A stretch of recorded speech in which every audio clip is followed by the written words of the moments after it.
Welcome to the Daily Review. This is Fed Razak, Senior Trading Strategist here at CM Trading. And today is May 30th, 2024, and today is Thursday morning. So looking at the highlights of the day, the U.S. markets have a sharp sell-off. But first, looking at today's major economic events. So at 4 p.m. South African time, out of the United States, we have pending home sales number coming out. That's an important number, and that's usually a barometer to let us know how we're doing in the real estate market. Now, looking at the various markets, starting out with the Forex symbols, the U.S. dollar strengthens versus the major pairs, and as we look at the indices, both the Dow Jones and the NASDAQ have a sell-off. Now, looking at commodities, natural gas actually broke lower after setting up that triangle. Gold and oil also slide as well. Now, looking at the stocks, the big stocks are still strong, but they may play catch up to the rest of the market. Now, lastly, looking at cryptocurrencies, Bitcoin remains unchanged. So let's take a look at the markets and see what we can expect from today's trading.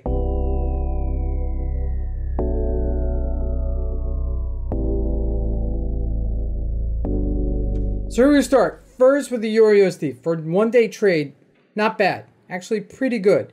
Okay, we sold off from 108.82, or about 100 pips lower. And there was resistance at that area, so that was a bit of a giveaway. If you look at a daily, it wasn't a clear-cut resistance-ish area, but resistance-ish area nonetheless. However, the GBP, which we're all over it yesterday, this was a bona fide resistance area. We sold off considerably. If we look at a 1-hour chart, just to give us perspective here, we went from 127.95, which ostensibly is 128, down to 126.94, which is also a pretty decent move for a one-day retracement for the British pound versus the US dollar. Now, jumping into commodity, natural gas, all right, this is where it was at. We said it formed this right triangle, which was supposed to go up. It didn't. It fell down. And this is why you've got to really be very considerate about stop losses, especially in situations like this where it surprises you.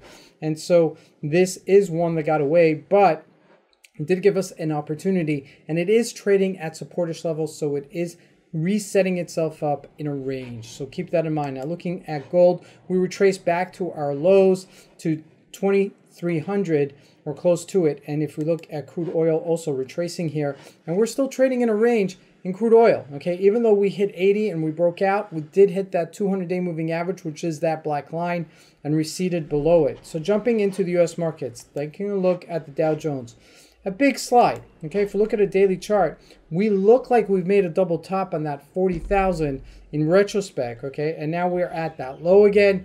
And the question is whether or not we're going to test it and bounce off of it. Because if you look at the stocks, they're not selling off, which is kind of a discrepancy in the market right now. If we look at the NASDAQ, also sold off as well, back to its supportish level. But looking at the stocks, they're relatively strong. Taking a look at Facebook, didn't budge, okay? If you look at Microsoft, just a little bit budge, but really on its highs, so it hasn't really receded as well. If we look at the banks, though, they did sell off. Okay, Bank of America did have a gap down here. If you could see that a little bit clearer, from 39 down to 38.72, which is a 30-cent retracement or a gap down. So that is something to note. If we look at JP Morgan, trading on its side, okay, but didn't trade lower. Jumping into, lastly, NVIDIA, holding on to its gains and right there on the top, not retracing, so still holding some strength there. So we may see a correctional move on the upside as well.